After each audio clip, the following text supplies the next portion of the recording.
I am Salman. I am studying in third year mechanical, SCAT College of Engineering and Technology.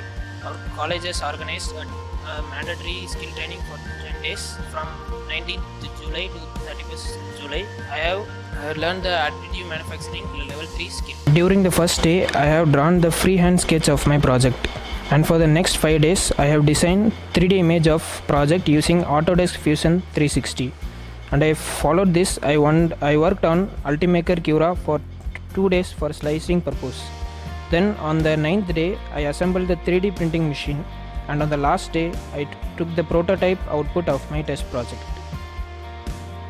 Finally, I thank Mr. Bharat sir, the skill training of this skill, and I also thank the management of our college for giving this wonderful opportunity.